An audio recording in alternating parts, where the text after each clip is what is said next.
नमस्कार digital study material YouTube channel रो आउ गोटे नुआ भिडियो आपण मानकु स्वागत करछि मु शुभम।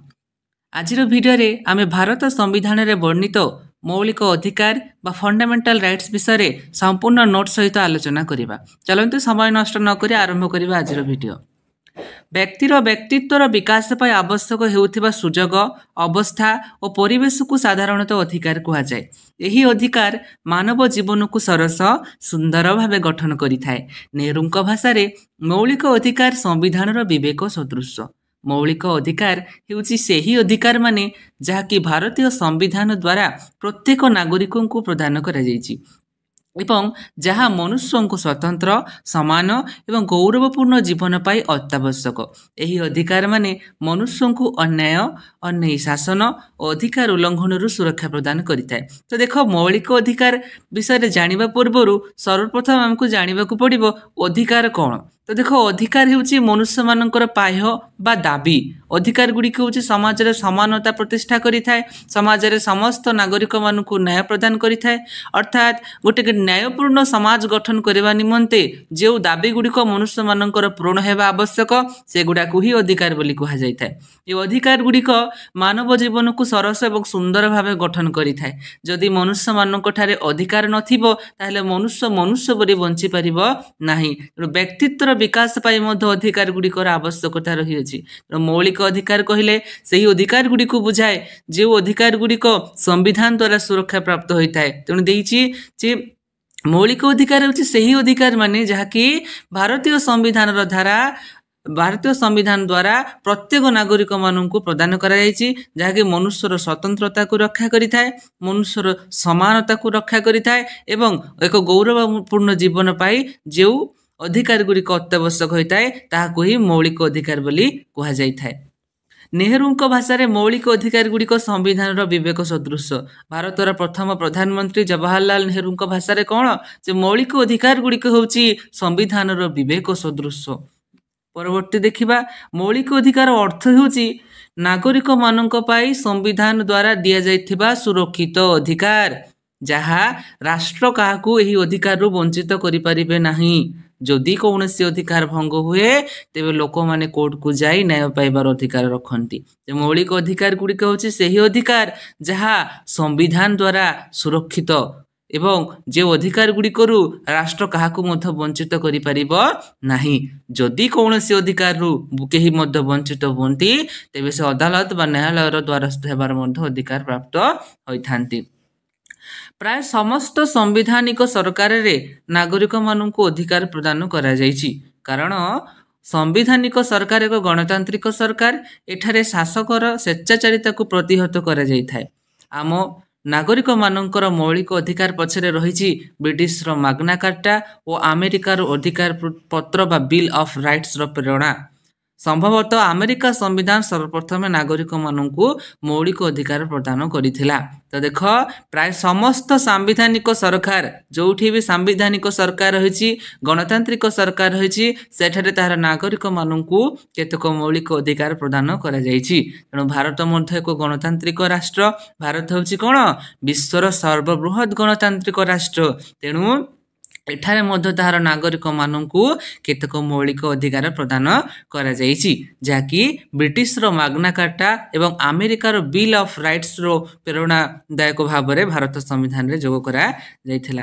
संभवतः अमेरिका संविधान होउचंती सर्वप्रथम संविधान जे कि तार नागरिक मानकु मौलिक अधिकार प्रदान करिथिला।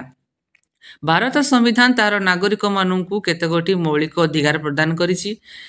अधिकार मौलिक अधिकार विषय आम संविधान तृतीय भाग रे धारा 12 रु 35 मध्य वर्णित होइछि। अमेरिका संविधान को अनुसरण करी आम संविधान रे नागरिक मानकु मौलिक अधिकार प्रदान करा जायछि। देख पिला माने ना भारत संविधान रे धारा 12 रु 35 जेटा कि तृतीय भाग रे हैला नागरिक मानकु केते गोटी मौलिक अधिकार प्रदान करा जायछि, जाकि अमेरिकार संविधान को अनुसरण करी भारत संविधान रे जोग करा जायथिला। जो अधिकार गुडी करू कोनोसी भारतीय नागरिकों को मध्य वंचित करा जाय परिबो नाही एवं ए अधिकार गुडी को भारतीय मानक पाखे रहितबा द्वारा कोन एक सुस्थ गणतंत्र मध्य प्रतिष्ठा करि परिबा।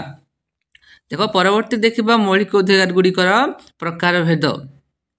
संपूर्ण वीडियोटी को देख पिला माने नहले कौन जापर ना जे केते प्रकार कौन सब अधिकार तुम मानकर रही तो देखो क्लासिफिकेशन ऑफ फंडामेंटल राइट्स। तो भारत संविधान रे 6 प्रकार मौलिक बा 6टी मौलिक अधिकार वर्तमान नागरिक मानू दि जाइए किंतु जितेबले भारत संविधान कार्यकारी होता सर्वप्रथम सेतेबले भारत संविधान रे नागरिक मानक पई 7 गोटी मौलिक अधिकार थिला किंतु गोटे मौलिक अधिकार को 1978 मसीहार संविधान 44तम संशोधन अनुसार कौन बाद दि जाइए। तो देख कौन कौन से 6टी अच्छी तापर से 7 नंबरटा को देखा। प्रथम अधिकार हूँ समानतार अधिकार राइट टू इक्वालिटी। द्वितीय आसला स्वाधीनतार अधिकार जहाँकि राइट टू फ्रीडम। तृतीय आसला शोषण विरोधी अधिकार राइट एग्नेस्ट एक्सप्लॉयटेशन। तापर आसला धर्मगत स्वाधीनता अधिकार right to freedom of religion. तापर तुम आसला सांस्कृतिक और शिक्षागत अधिकार जोटा कि तुम कल्चरल एंड एजुकेशनल राइट्स। तापर 6 नंबर आसला तुम सांविधानिक प्रतिकार अधिकार जहाँ कौन कह जाए राइट टू कॉन्स्टिट्यूशनल रिमेडीज। तो वर्तमान भारतीय नागरिक मानक पाई ये 6 गोटी मौलिक अधिकार रही अछि। समानतार अधिकार, स्वाधीनतार अधिकार, शोषण विरोधी अधिकार, धर्मगत अधिकार, सांस्कृतिक और शिक्षागत अधिकार एवं सांविधानिक प्रतिकारिक अधिकार। आउ गोटे मौलिक अधिकार कौन संविधान कार्यकारी हेबा समय रे थिला जहाँकि 1978 मसीहार 44तम संशोधन रे बाद दिया जाइछि। ताहा होछि तमर राइट टू प्रॉपर्टी संपत्तिगत अधिकार जहाँकि आर्टिकल 31 रे थिला। वर्तमान तार उच्छेद करा जाइछि। वर्तमान ताहा कौन गोटे लीगल राइट्स हिसाब से 300A आर्टिकल रे कार्यकारी हेउछि। तेणु वर्तमान भारत संविधान रे केते गोटी मौलिक अधिकार रही अछि ना 6 गोटी मौलिक अधिकार रही अछि। तो देखो गोटे गोटे करी हम आलोचना करिवा। प्रथमटी आसला तुम समानतार अधिकार। प्रथमटी कौन समानतार अधिकार जहाँकि तुम धारा 14 रु 18 मध्य वर्णना करा जाइछि। गणतंत्र शासन व्यवस्था रे समानता को यथेष्ट गुरुत्व दिया जाइछि। आम संविधान रो धारा 14 रु 18 पर्यंत समानतार दिगगुड़िक खूब स्पष्ट होइछि। एही अधिकार बल रे आईन आगे समस्त समान एही व्यवस्था मध्य भेदभाव को प्रश्रय दिए नाही। समानतार अधिकार माने कौन पिला माने समानता माने समस्त को समान भाव में गुरुत्व दिया जिवो। गोटे गणतांत्रिक शासन व्यवस्थार कौन मूल आधार हेउची समानता अर्थात प्रत्येक नागरिक मानू जाति धर्म वर्ण भाषा लिंग अंचल निर्विशेष रे समानता बा समान अधिकार प्रदान करा जिबा को ही कमर कौन कह जाए समानतार अधिकार बोली कह जाए। आईन आगे समस्त समान हेबे कोनसी भेदभाव जेमिति सेमानंक मध्यरे रहिबो नाही। तो धारा 14 रु 18 मध्य जो अधिकार गुड़ी को वर्णना कराई कौन समानतार अधिकार बोलिकी कह जाए। तो धारा 14 रे कौन अच्छी देख ना इक्वालिटी बिफोर लॉ आईन आगे समानता। धारा 14 अनुसार आईन आगे समानता अर्थात समस्त नागरिक आईन आगे समानता आईन रो समान सुरक्षा अर्थात भारतर सीमारेखा मध्य बसवास करुथिबा समस्त नागरिक मानू सम परिमाण रे सुरक्षा प्रदान करा जिवो। कौनसी भी नागरिक मानक प्रति कौनसी भी पक्षपातिता करा जिवो नाही। एपरि क्षेत्र में कहि परिबा जो माने कि शिशु वृद्ध एवं तमरो अनुन्नत श्रेणीर व्यक्ति माने अछंती सेमानंकु जदि सुविधा अधिक सुविधा प्रदान करा जाउची तबे सेटा को हमें पक्षपातिता बोली कहिबा नाही हैला। तो आईन आगे समस्त समान अर्थात आईन समस्तंक पाई समान ताहा को आर्टिकल कहूची ना आर्टिकल 14 अनुसार इक्वालिटी बिफोर लॉ अर्थात आईन समस्तंक पाई समान आईन कोन काहा को पक्षपातिता करिवो नाही अर्थात आईन समस्त को समान भाव में गुरुत्व आरोप करिवो हैला। तापर आसला तमरो आर्टिकल 15। आर्टिकल 15 रे कौन अच्छी ना प्रोहिबिशन ऑफ डिस्क्रिमिनेशन भेदभाव को निषेध करा जाइछि। अर्थात भेदभाव कहले कौन पार्थक्य हैला एही धारा अनुसार जाति धर्म लिंग भाषा वर्ण स्थान अथवा पदमर्यादा भित्तिरे कौनसी पातर अंतर करा जाय परिबो नाही। सर्वसाधारण संपत्ति व्यवहार पाई मध्य काहारी को बारण करा जिवो नाही। महिला शिशु सामाजिक ଓ ଶିକ୍ଷା କ୍ଷେତ୍ରରେ ଅନୁନ୍ନତ ବର୍ଗଙ୍କ ପାଇଁ ରାଷ୍ଟ୍ର ସ୍ୱତନ୍ତ୍ର ବ୍ୟବସ୍ଥା କରିପାରିବ। ଅର୍ଥାତ୍ କୌଣସି ବି ନାଗରିକଙ୍କ ମଧ୍ୟରେ ଭେଦଭାବ କରାଯାଇପାରିବ ନାହିଁ।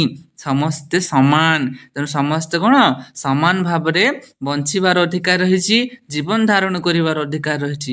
ଜାତି, ଧର୍ମ, ବର୍ଣ୍ଣ, ଭାଷା, ଲିଙ୍ଗ, ଅଞ୍ଚଳ, ପଦମର୍ଯ୍ୟାଦା ନିର୍ବିଶେଷରେ କାହାକୁ କ'ଣ ଆମେ ପାତର ଅନ୍ତର କରିପାରିବା ନାହିଁ। କିନ୍ତୁ ଏଥିରେ ମଧ୍ୟ ବ୍ୟବସ୍ଥା ରହିଛି ଯେ ମହିଳା, ଶିଶୁ ଏବଂ ସାମାଜିକ ଏବଂ ଶିକ୍ଷାର ଉନ୍ନତି କ୍ଷେତ୍ରରେ ହେଲା ଯେଉଁମାନେ କି ଅନୁନ୍ନତ ବ୍ୟକ୍ତି ଅଛନ୍ତି ସେମାନଙ୍କ ପାଇଁ ରାଷ୍ଟ୍ର କିନ୍ତୁ ସ୍ୱତନ୍ତ୍ର ବ୍ୟବସ୍ଥା କରିପାରିବ, ଯାହାକୁ ଆମେ ଭେଦଭାବ କରିପାରିବା ନାହିଁ। କାରଣ ଏଇ ସ୍ୱତନ୍ତ୍ର ବ୍ୟବସ୍ଥା କରିବା ଦ୍ୱାରା ସମାଜର ମୁଖ୍ୟ ସ୍ରୋତରେ ମଧ୍ୟ ସେମାନେ ସାମିଲ ହୋଇପାରିବେ। ତାପରେ ଆର୍ଟିକଲ 16 ଧାରା ଅନୁସାରେ କ'ଣ କହୁଛି? ଇକ୍ୱାଲିଟି ଅଫ୍ ଆପଏଣ୍ଟମେଣ୍ଟ, ନିଯୁକ୍ତି କ୍ଷେତ୍ରରେ ସମାନତା। ପିଲାମାନେ କାମ କ୍ଷେତ୍ରରେ ନିଯୁକ୍ତି ପାଇବା କ୍ଷେତ୍ରରେ ମଧ୍ୟ ସମସ୍ତଙ୍କୁ ସମାନତା ପ୍ରଦାନ କରାଯାଇଛି। ଅର୍ଥାତ୍ ନାଗରିକମାନେ ଜାତି, ଧର୍ମ, ବର୍ଣ୍ଣ, ଲିଙ୍ଗ, ବାସସ୍ଥାନ ନିର୍ବିଶେଷରେ ନିଯୁକ୍ତି ପାଇବାର ସମାନ ଅଧିକାରକୁ ଉପଭୋଗ କରିବେ। କେତେକ କ୍ଷେତ୍ରରେ ଅନୁସୂଚିତ ଜାତି ଏବଂ ଜନଜାତି ତଥା ପଛୁଆ ବର୍ଗ ଲୋକଙ୍କ ପାଇଁ ରାଷ୍ଟ୍ର ନିଯୁକ୍ତି କ୍ଷେତ୍ରରେ ସ୍ଥାନ ସଂରକ୍ଷଣ କରିବ, ନଚେତ ସମସ୍ତଙ୍କ ପାଇଁ ନିଯୁକ୍ତି କ୍ଷେତ୍ରରେ ବାରଣ କରାଯିବ ନାହିଁ। ସମସ୍ତଙ୍କୁ ସମାନ ଅଧିକାର ନିଯୁକ୍ତି କ୍ଷେତ୍ରରେ ପ୍ରଦାନ କରାଯିବ। ତାପରେ ଆସିଲା ତମର ଆର୍ଟିକଲ 17, ଯୋଉଟାକି କ'ଣ କହୁଛି ନା ପ୍ରୋହିବିସନ୍ ଅଫ୍ ଅନଟଚେବିଲିଟି, ଅସ୍ପୃଶ୍ୟତା ବା ଛୁଆ ଅଛୁଆକୁ ବାରଣ କରାଯାଇଛି। ଅର୍ଥାତ୍ ସମଗ୍ର ରାଷ୍ଟ୍ରରେ ଛୁଆ ଅଛୁଆ ଭେଦଭାବକୁ ନିଷିଦ୍ଧ କରାଯିବ, ଯାହାକି ତମର କ'ଣ ମହାତ୍ମା ଗାନ୍ଧୀଙ୍କର ମଧ୍ୟ ସ୍ୱପ୍ନ ଥିଲା। ଦେଖ, ଜାତି ପ୍ରଥା, ଧାର୍ମିକ ଭେଦଭାବ ଏସବୁ କ'ଣ କରୁଛି? ସମାଜର ଅସ୍ପୃଶ୍ୟତା ବୃଦ୍ଧି କରୁଛି। ତେଣୁ ସେ ଅସ୍ପୃଶ୍ୟତା ବା ଛୁଆ ଅଛୁଆ ଭେଦଭାବ ରହିବ ନାହିଁ। ପରୀକ୍ଷାରେ ସର୍ଟ କ୍ୱେଶ୍ଚନ ପଚାରନ୍ତି, ପ୍ରୋହିବିସନ୍ ଅଫ୍ ଅନଟଚେବିଲିଟି କୋଉ ଆର୍ଟିକଲରେ ବର୍ଣ୍ଣନା କରାଯାଇଛି? ହେଲା, ଇକ୍ୱାଲିଟି ଅଫ୍ ଆପଏଣ୍ଟମେଣ୍ଟ କେଉଁ ଆର୍ଟିକଲରେ ବର୍ଣ୍ଣନା କରାଯାଇଛି? ସେଗୁଡ଼ାକୁ ଖାତାରେ ଲେଖି ଦେଇଥାଉ। ତାପରେ ଆସିଲା ତମର 18 ନମ୍ବର ଧାରା କ'ଣ କହିଛି ନା ଉପାଧି ଉଚ୍ଛେଦ। ଅର୍ଥାତ୍ ସେ ଉପାଧୁ ହେଇଯାଇଛି। ଦେଖ ପିଲାମାନେ, ଉପାଧି ଉଚ୍ଛେଦ ହେବ ସେଇଟା। ହେଲା, ଆବୋଲିସନ୍ ଅଫ୍ ଟାଇଟେଲ କ'ଣ କହିଛି ଏଇ ଧାରା ଅନୁସାରେ? ଯେ କୌଣସି ସାମରିକ କିମ୍ବା ଶିକ୍ଷାଗତ ଉପାଧି ବ୍ୟତୀତ ନାଗରିକମାନଙ୍କୁ ରାଷ୍ଟ୍ର ଅନ୍ୟ କୌଣସି ଉପାଧି ପ୍ରଦାନ କରିବ ନାହିଁ। ରାଷ୍ଟ୍ରପତିଙ୍କର ଅନୁମତି ବା ପରାମର୍ଶ ବିନା କୌଣସି ନାଗରିକ ବିଦେଶୀ ରାଷ୍ଟ୍ରରୁ ଉପାଧି ମଧ୍ୟ ଗ୍ରହଣ କରିବ ନାହିଁ। ଅର୍ଥାତ୍ ପୂର୍ବରେ ଦେଖ ତମର ରାୟ ବାହାଦୁର ଉପାଧି ଗୁଡ଼ାକ ସବୁ ଦଉଥିଲେ, ବିଭିନ୍ନ ପ୍ରକାର ଉପାଧି ଗୁଡ଼ାକ ଲୋକମାନଙ୍କୁ ଦଉଥିଲେ। ତ ବର୍ତ୍ତମାନ ସମୟରେ କ'ଣ କରାଯାଇଛି ନା ସେ ଅଧିକାର ଦିଆଯାଇଛି ଯେ କୌଣସି ନାଗରିକଙ୍କୁ ସାମାଜିକ ଓ ଶିକ୍ଷାଗତ ଉପାଧି ବ୍ୟତୀତ ଅନ୍ୟ କୌଣସି ଉପାଧିରେ ଭୂଷିତ କରାଯିବ ନାହିଁ। ଏତିକି ଥିଲା ତମର ସମାନତାର ଅଧିକାର, ଯାହାକି ତମର 14ରୁ 18 ଧାରା ମଧ୍ୟରେ ବର୍ଣ୍ଣନା କରାଯାଇଛି। ପ୍ରଥମଟି ଆସିଥିଲା ଆଇନ ଆଗରେ ସମାନତା, ତାପରେ ଆସିଲା ଭେଦଭାବକୁ ନିଷେଧ, ନିଯୁକ୍ତି କ୍ଷେତ୍ରରେ ସମସ୍ତଙ୍କୁ ସମାନ ସୁଯୋଗ ପ୍ରଦାନ କରାଯିବ, ଅସ୍ପୃଶ୍ୟତାକୁ ବାରଣ କରାଯାଇଛି ଏବଂ ସାମରିକ ଏବଂ ଶିକ୍ଷାଗତ ଉପାଧି ବ୍ୟତୀତ ଅନ୍ୟ ସମସ୍ତ ଉପାଧିକୁ ଉଚ୍ଛେଦ କରାଯାଇଛି। ବୁଝିହେଲା? ତାପରେ ଦେଖ ତମର 2 ନମ୍ବର ଅଧିକାର କ'ଣ ନା ସ୍ୱାଧୀନତାର ଅଧିକାର। ସ୍ୱାଧୀନତା ବିନା କ'ଣ ମଣିଷ ବଞ୍ଚିପାରିବ? ଯଦି ମନୁଷ୍ୟ ପାଖରେ ସ୍ୱାଧୀନତା ନାହିଁ, ଅଧିକାର ନାହିଁ, ତାହେଲେ କ'ଣ ମନୁଷ୍ୟ ପଶୁମାନଙ୍କ ପରି ସମାନ ହେଇଯିବ ଏବଂ ସ୍ୱାଧୀନତା ବିନା ଗଣତନ୍ତ୍ର ମଧ୍ୟ ସଫଳ ଭାବରେ କାର୍ଯ୍ୟକାରୀ ହେଇପାରିବ ନାହିଁ। ତେଣୁ ଏହି ଦୃଷ୍ଟିକୋଣରୁ ବିଚାର କରାଯାଇ ନାଗରିକମାନଙ୍କୁ ଧାରା 19ରୁ 22 ମଧ୍ୟରେ କେତେକ ସ୍ୱାଧୀନତାର ଅଧିକାର ପ୍ରଦାନ କରାଯାଇଛି। Right to freedom. ସେ ଭିତରେ ପ୍ରଥମଟି ହେଉଛି ଦେଖ ଧାରା 19। ଧାରା 19 ବହୁତ ଗୁରୁତ୍ୱପୂର୍ଣ୍ଣ ଗୋଟିଏ ଧାରା। ହେଲା, ତ ଯେଉଁଠିକି ସ୍ୱାଧୀନତାର ପରିସର, ତ ଧାରା 19ରେ ନାଗରିକମାନଙ୍କୁ 6 ଗୋଟି ମୌଳିକ ସ୍ୱାଧୀନତା ବିଷୟରେ ପ୍ରଦାନ କରାଯାଇଛି ବା ବର୍ଣ୍ଣନା କରାଯାଇଛି। 6 ଗୋଟି ସ୍ୱାଧୀନତା ମନୁଷ୍ୟମାନଙ୍କୁ ପ୍ରଦାନ କରାଯାଇଛି। ପ୍ରଥମଟି ଦେଖ କ'ଣ ଦେଇଛି? ଭାଷା ଓ ଭାବ ପ୍ରକାଶ କରିବାର ସ୍ୱାଧୀନତା। ଦ୍ୱିତୀୟରେ ଦେଇଛି ଶାନ୍ତିପୂର୍ବ ଓ ନିରସ୍ତ୍ର ଭାବରେ ସମାବେତ ହେବାର ସ୍ୱାଧୀନତା। 3 ନମ୍ବରଟି ହେଲା ସଂଘ ଗଠନ କରିବାର ସ୍ୱାଧୀନତା। 4 ନମ୍ବରଟି ହେଲା ଭାରତର ସୀମାରେଖା ମଧ୍ୟରେ ଯେକୌଣସି ସ୍ଥାନରେ ଭ୍ରମଣ କରିବାର ସ୍ୱାଧୀନତା, ଭାରତର ଯେକୌଣସି ସ୍ଥାନରେ ବସବାସ କରିବାର ସ୍ୱାଧୀନତା ଏବଂ 6 ନମ୍ବରଟି ହେଲା ଯେକୌଣସି ବୃତ୍ତି, ସେଟା ବୃତ୍ତି ହେବ, ବୃତ୍ତି, ଜୀବିକା ବାଣିଜ୍ୟ ଓ ବ୍ୟବସାୟ କରିବାର ସ୍ୱାଧୀନତା, ଯାହାକି କ'ଣ ସବୁଠାରୁ ଗୁରୁତ୍ୱପୂର୍ଣ୍ଣ ମୌଳିକ ଅଧିକାର ବୋଲି ମଧ୍ୟ କୁହାଯାଇଥାଏ। ଆର୍ଟିକଲ 19ରେ 6 ଗୋଟି ତମର କ'ଣ ଫଣ୍ଡାମେଣ୍ଟାଲ ଫ୍ରିଡମ୍ ପ୍ରଦାନ କରାଯାଇଛି ନାଗରିକମାନଙ୍କୁ। ଯେମିତି ତମେ କ'ଣ ସ୍ୱାଧୀନ ଭାବରେ ଭାବ ପ୍ରକାଶ କରିପାରିବ, ନିଜର ମନର ଭାବନାକୁ ସ୍ୱାଧୀନ ଭାବରେ ପ୍ରକାଶ କରିପାରିବ, ଶାନ୍ତିପୂର୍ଣ୍ଣ ଭାବରେ ନିରସ୍ତ୍ରୀ ଭାବରେ ତମେ କ'ଣ ସମାବେତ ହେଇପାରିବ, ସଂଘ ଗଠନ କରିପାରିବାର ସ୍ୱାଧୀନତା ଦିଆଯାଇଛି। ଆଉ କ'ଣ କହିଲା, ଯେ ଭାରତର ସୀମାରେଖା ମଧ୍ୟରେ ଯେକୌଣସି ସ୍ଥାନରେ ଭ୍ରମଣ କରିପାରିବ, ମାନେ କ'ଣ ପଇସା ଦେଇକି ଭ୍ରମଣ କରିବ, କ'ଣ ମାଗଣାରେ ନୁହଁ, ବୁଝିଲା। ଭାରତର କ'ଣ ଭୌଗୋଳିକ ସୀମାରେଖା ମଧ୍ୟରେ ଯେକୌଣସି ସ୍ଥାନରେ ତୁମେ ଭ୍ରମଣ କରିପାରିବ, ଜାଗା କିଣିକି ବସବାସ ମଧ୍ୟ କରିପାରିବ ଏବଂ ଯେକୌଣସି ବୃତ୍ତି ତମେ କରିପାରିବ, ବ୍ୟବସାୟ ବାଣିଜ୍ୟ କରିକି ନିଜର ଗୁଜୁରାଣକୁ ମେଣ୍ଟାଇ ପାରିବ, ବୁଝିଲା। ଆର୍ଟିକଲ 19 ପରୀକ୍ଷାରେ କ୍ୱେଶ୍ଚିନ୍ ପଚାରନ୍ତି ଯେ କେଉଁ ଧାରାରେ କ'ଣ ନା 6 ଗୋଟି ସ୍ୱାଧୀନତା ପ୍ରଦାନ କରାଯାଇଛି, କ'ଣ ଲେଖିବ ଆର୍ଟିକଲ 19। ତାପରେ ଆସିଲା ତମର ଆର୍ଟିକଲ 20 ରୁଲ୍ ଅଫ୍ ଲ, ଆଇନର ଶାସନ ବିଷୟରେ କହିଲା। କ'ଣ କହୁଛି ନା ଆର୍ଟିକଲ 20 କହୁଛି ଆଇନର ଶାସନ ପ୍ରଚଳିତ ହେବ।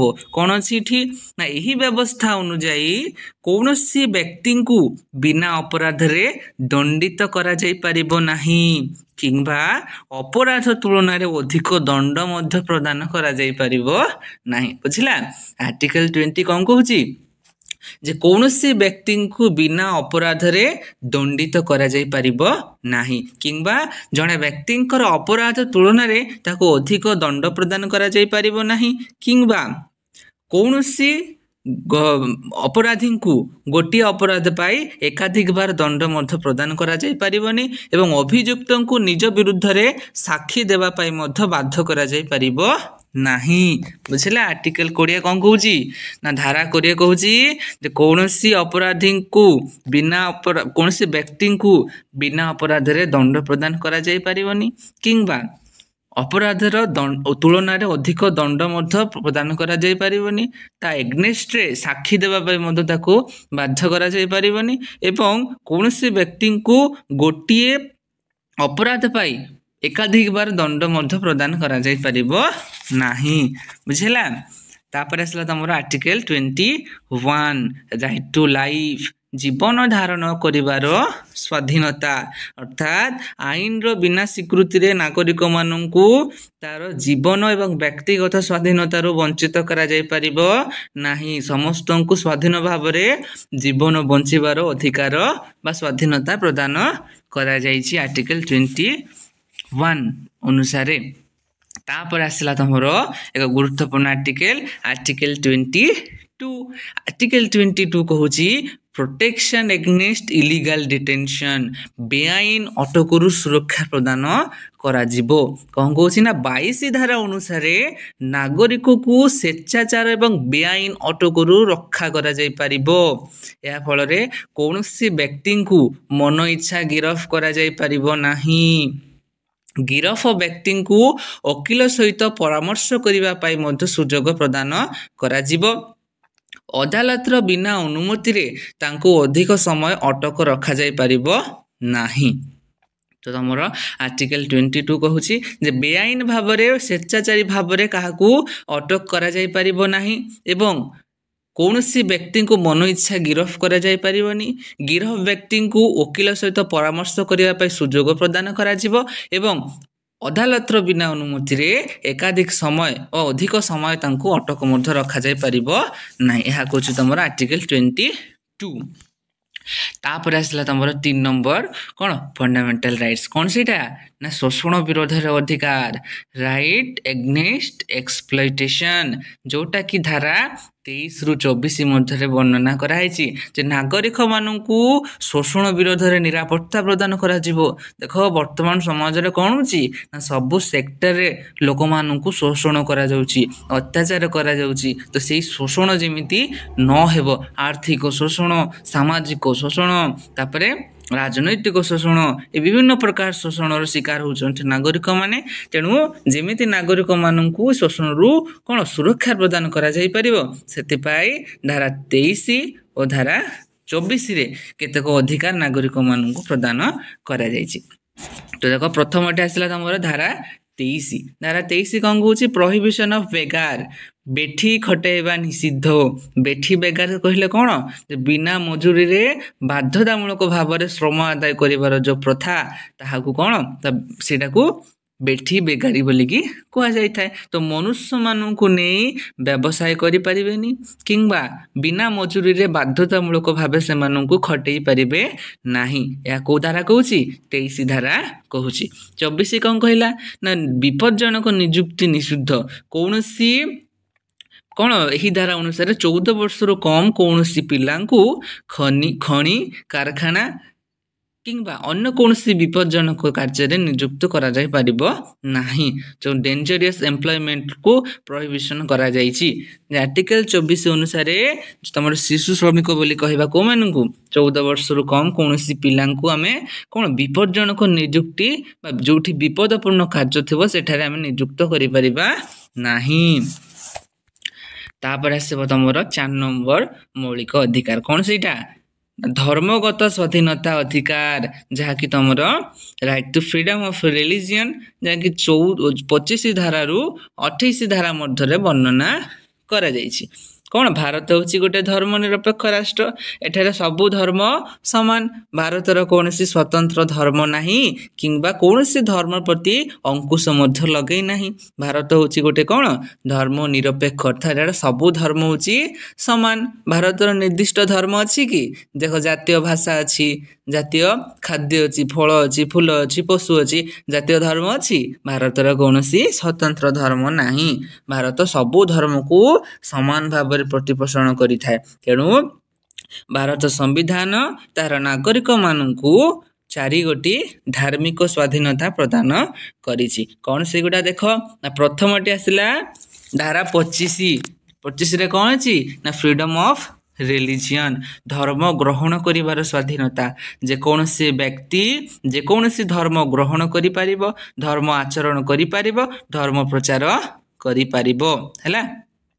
तापर आसला तमर धारा 26 धर्मानुष्ठान प्रतिष्ठा करि जाई पारिबो अर्थात भारत जेकोसी लोक भारतीय नागरिक जेकोसी धर्म ग्रहण करी सेई धर्मर कौन प्रचार प्रसार पाई धर्मानुष्ठान प्रतिष्ठा करी ताहार रक्षणाबेक्षण करि पारिबो आईन अनुसार यार परिचालना मध्य करि पारिबे राष्ट्र सेतिरे हस्तक्षेप करिबो नाही। तापर आसला तमर आर्टिकल 27 धर्मकर निषिद्ध जे कौनसी प्रकार रिलीजियस टैक्स नागरिक मानक ठारू निया जाई पारिबो नाही हैला। जे कौनसी भी कौन धर्म संबंधी कर नागरिक मानक ठारू निया जाई पारिबो नै। आमे दउछु कि मंदिर मस्जिद चर्च पे आमे कोन टंका पैसा दउछु कि नै सेटा हमर से मंदिर मस्जिद कोन डेवलपमेंट करिया पे आमे सिना अर्थ दउछु किंतु सरकार सही बाबद रे कौनसी अर्थ हम ठारू नियंती नाही बुझला। आर्टिकल 27 कहूची कौन सी प्रकार रिलीजियस टैक्स बा धर्म कर कौन सरकार नेबे नाही।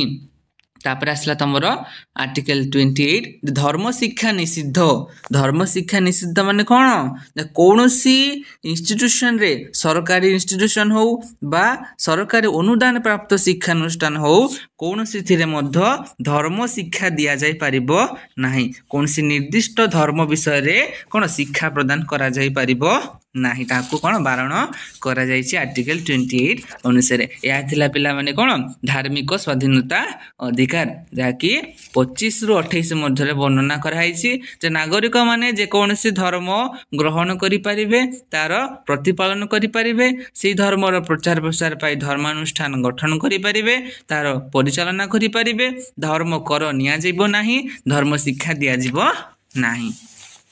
तापर आसला तमर 5 नंबर मौलिक अधिकार कौन सांस्कृतिक और शिक्षागत अधिकार कल्चरल एंड एजुकेशनल राइट्स जोटा कि तमर 29 आउ 30 दुईटी धारा रे वर्णना करा जायछि। जे भारतीय नागरिक संविधान रे दुईटी धारा अनुसार सांस्कृतिक और शिक्षागत अधिकार को उपभोग करिवे अर्थात संस्कृतिर सुरक्षा करा जिवो संख्यालघु मानकर सुरक्षा करा जिवो बोली कि एही दुईटी धारा रे वर्णना करा जायछि।